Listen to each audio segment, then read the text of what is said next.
Hey everyone, what's up? It's your favorite anti utilitarian.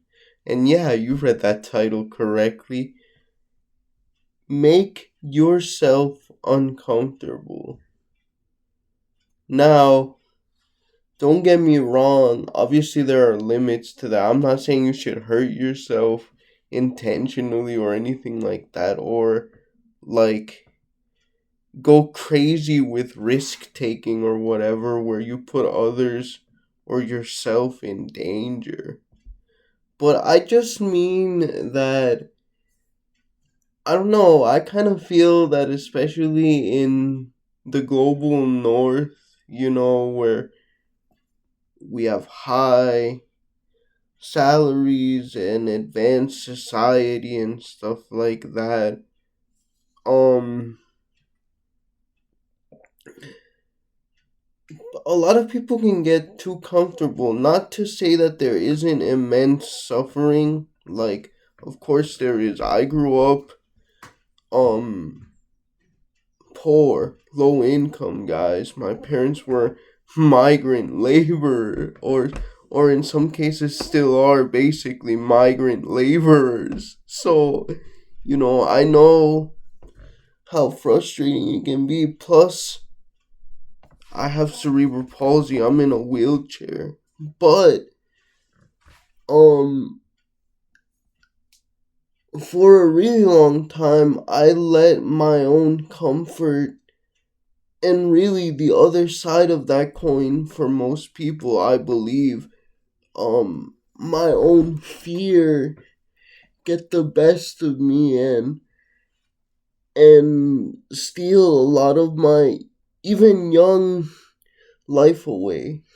I mean, I'm only 27. I know there's probably much more life to live and stuff like that, and it's not the end.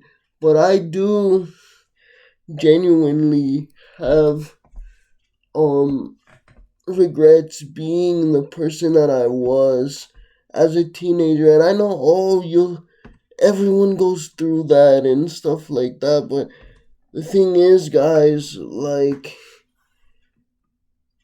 I agree, but not everyone is a shut-in for 8 years. Now, there's a story behind that, a story which I've already told many times before on this channel. I won't tell it again. But, I had an operation that forced me to miss the first semester of high school. I moved to a different state, and it's all understandable, but still, like, I went from being an outgoing sort of person, with, yeah, I was kind of indecisive and a little anxious, but I mean, I still loved interacting with people, and the anxiety didn't really get in the way. I always did what I needed to do and was friendly with people and stuff like that and properly socialized. And then, yeah, I spent that year in recovery from, or I'm sorry, not a year. Where did I get that from? A few months in recovery from my surgery, like around 3 or 4 months, and all of a sudden, I didn't want to go out anymore. I got kind of agoraphobic. I was scared to go out in public, and I wasn't making as many friends as before, and that led to me being a shut-in for 8 years. And if I had just been willing to make myself a little uncomfortable, to go out of my comfort zone, as they say, I could have saved myself a lot of resentment, a lot of painful emotion, lots of sleepless nights crying myself to sleep. Um, Now, after the pandemic, like around 2021, I did start to change that. And in 2019 I went to therapy, and the therapist suggested exposure therapy. Um and because of the pandemic, I waited so long to do that, but when I finally, committed myself to actually, interacting with people again, I said, like, oh, this isn't so bad. And then eventually my anxiety went away. And, this year, especially, this past year, especially for me, has been huge. Through this channel, um, basically, also, I've met so many great people and had so many great experiences. A lot of negative experiences too, don't get me wrong. But it's like I'm also a part of my community, guys. I joined uh an organization um that may or may not be associated with the DSA. I don't know. My local one, possibly, maybe. Um Allegedly. And I met so many cool people and did so many good things to, like, advance the cause of um workers' rights, and trying to help people afford to live and stuff. And I also joined an advisory board um for people with disabilities, and a center that runs day programs in my community, and I'm its vice chair, guys.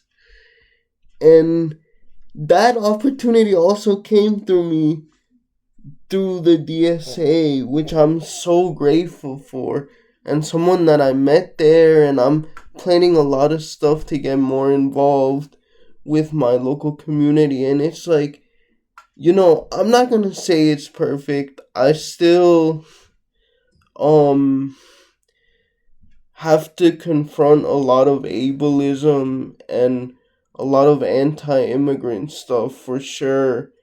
Um but I'm just, it feels like I'm unlocking and succeeding at so many side quests, man, in life. Let's say, to use video game metaphors. I know life isn't a video game, but, like, it kind of just feels like, wow, I'm slowly but surely getting there. And that wouldn't have been possible if had I not been willing to make myself a little bit uncomfortable, to experience just that little bit of pain. Obviously, it's not like I'm really harming myself, but I do think that's a not often talked about aspect of improvement, self improvement. I mean, we talk about physical pain a lot when it comes to that, but not psychological pain. And, just like the large hurdles that it takes to overcome comfort, and really taking the initiative to get good things for yourself. And for a lot of people, like, they don't even um think they deserve good things in the first place. And I was really one of those guys. Like, I think a lot of my fear and my just comfort with comfort came from that I didn't really think I was worthy of being a part of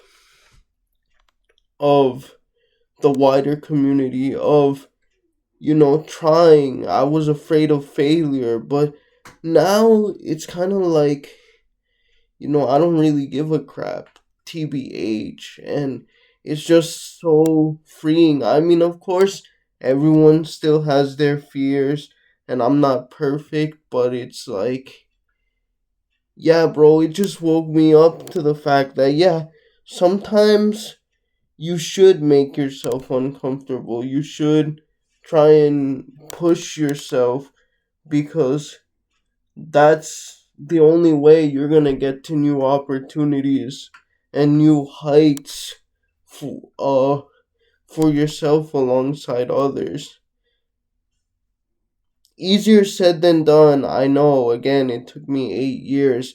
But trust me, guys, if you're on that journey, if you're on that self improvement grind, I believe in you, and then it's worth it, bros. It really is. We might not all make it, but we at least have to try. Alright, bye.